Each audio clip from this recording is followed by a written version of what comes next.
আসসালামু আলাইকুম। অবিরাম বাংলার সংবাদে সবাইকে স্বাগত জানাচ্ছি। আমি নাইম ফাথম মুবিন। শুরুতেই বিআরবি কেবলস সংবাদ শিরোনাম।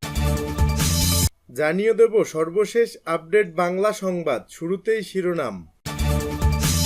শুরুতেই জানাবো জাতীয় নির্বাচন কবে, জানালেন ডক্টর ইউনূস।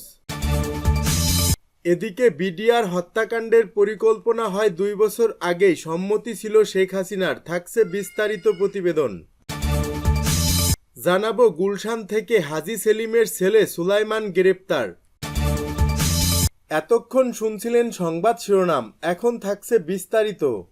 জাতীয় নির্বাচন কবে, জানালেন ডক্টর ইউনূস।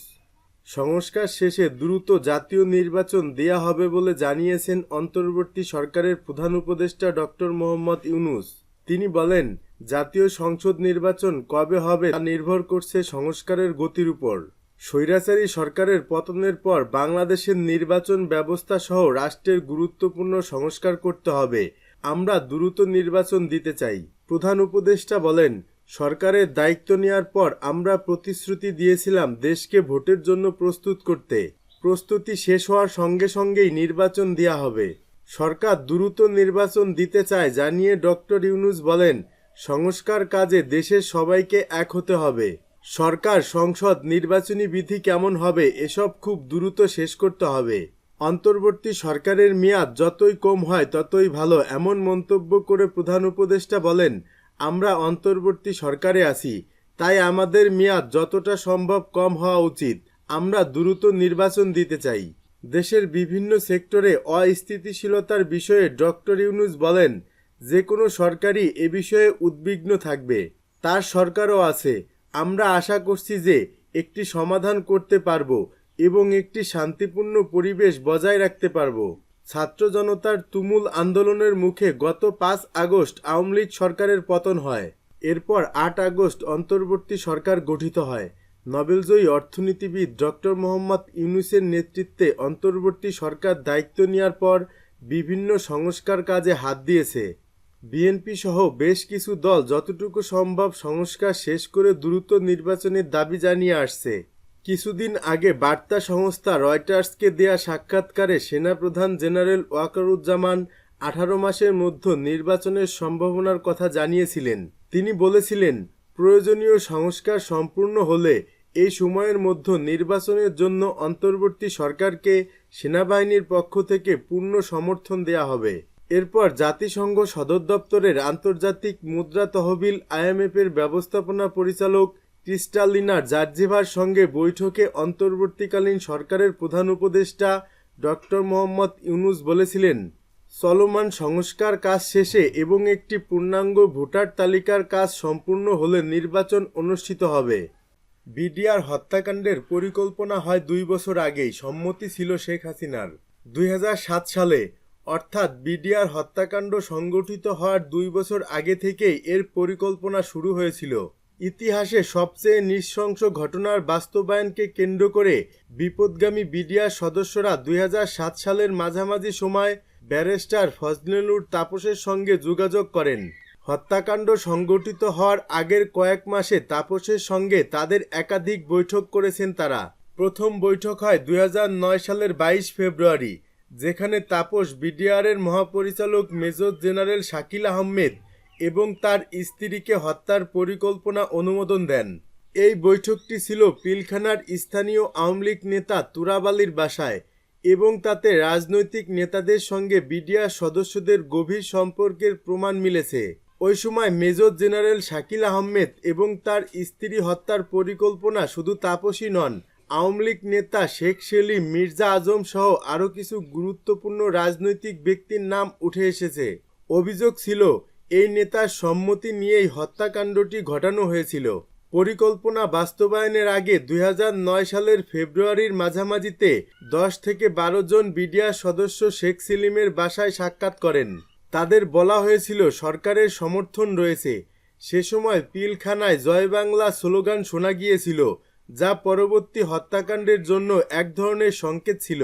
এদিকে তদন্ত রিপোর্টে বলা হয়েছে, ঘটনার পর সরকারের পক্ষ থেকে গঠিত তদন্ত কমিটি এবং সেনাবাহিনীও হত্যাকাণ্ডের সাথে জড়িত রাজনৈতিক নেতাদের বিষয়ে কিছু তথ্য পেয়েছিল, তবে তাদেরকে কোনোভাবে জিজ্ঞাসাবাদ করা হয়নি।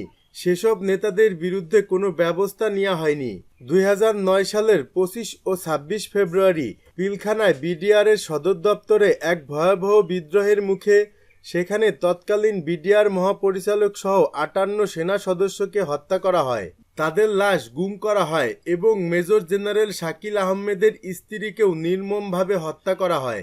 এই ঘটনার পর তদন্ত কমিটি গঠন করা হয় এবং সাবেক স্বরাষ্ট্র সচিব আনিসুজ্জামানকে সভাপতি করে একটি 10 সদস্যের কমিটি কাজ শুরু করে।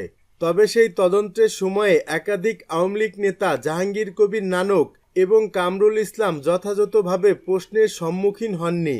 তাছাড়া হত্যাকাণ্ডের সঙ্গে সংশ্লিষ্ট ব্যক্তিদের জিজ্ঞাসাবাদও হয়নি।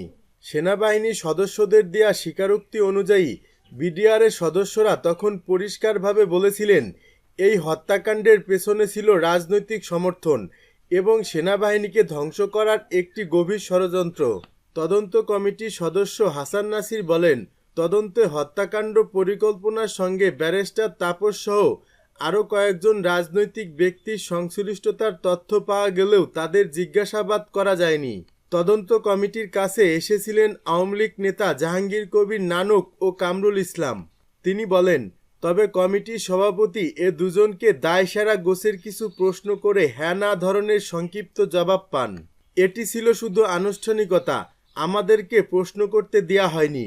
কারণ বিডিআর হত্যাকাণ্ডের পরিকল্পনার সঙ্গে ব্যারিস্টার তাপস ছাড়াও আওয়ামী লীগ নেতা শেখ সেলিম, মির্জা আজম এবং 26 ফেব্রুয়ারি দুজন মহিলা সংসদ সদস্য যেসব আওয়ামী লীগ নেতা পিলখানায় ঢুকেছিলেন তারা সবাই জড়িত ছিলেন বলেও আমরা মনে করি। ওই ঘটনা তদন্তে লে জেনারেল জাহাঙ্গীর আলম চৌধুরীর নেতৃত্বে যে সেনাবাহিনীর কমিটি করা হয় সেই কমিটির অন্যতম সদস্য ছিলেন লে কর্নেল AKM শামসুল ইসলাম শামস।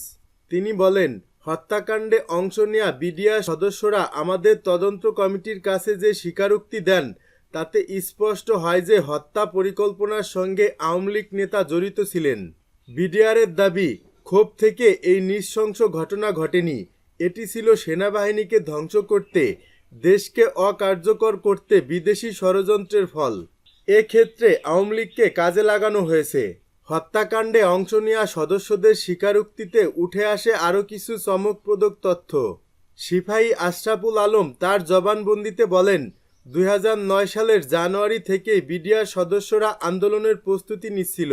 তারা একাধিক বৈঠক করে এবং দাবিগুলো পূরণের আশ্বাস পায় ব্যারিস্টার তাপস থেকে।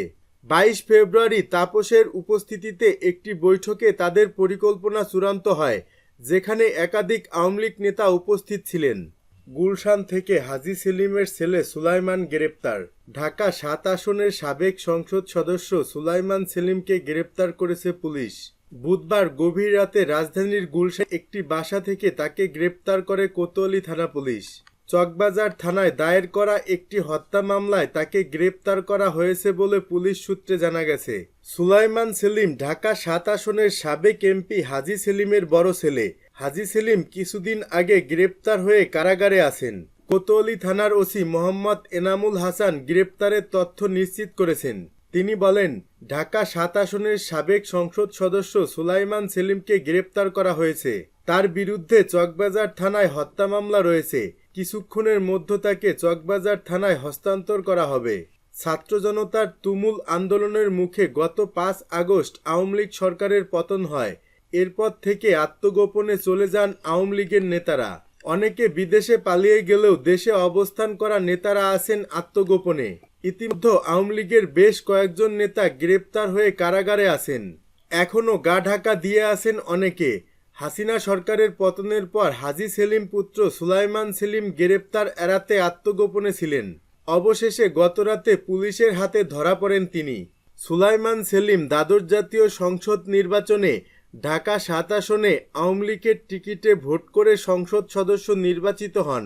আওয়ামী লীগ নেতৃত্বাধীন সরকার পতনের পর গত 1 সেপ্টেম্বর লালবাগ থানার একটি হত্যা মামলায় গ্রেপ্তার হন সুলাইমানের বাবা হাজী সেলিম। 2014 সালের নির্বাচনে ঢাকা 7 আসনে আওয়ামী লীগের টিকিট না পেয়ে স্বতন্ত্র প্রার্থী হন হাজী সেলিম। নৌকার প্রার্থী মোস্তফা জামাল মহিউদ্দিনকে হারিয়ে এমপি হওয়ার পর সংসদের 16 জন স্বতন্ত্র সদস্যকে নিয়ে জোট গঠন করেন। 2018 সালের একাদশ জাতীয় সংসদ নির্বাচনে আবারও আওয়ামী লীগের মনোনয়নে এমপি হন হাজী সেলিম। চলতি বছরের জানুয়ারিতে অনুষ্ঠিত দ্বাদশ জাতীয় সংসদ নির্বাচনে হাজী সেলিম প্রার্থী না হলে ভোট করে আসনটি নিজের করে নেন তারই বড় ছেলে সুলাইমান সেলিম।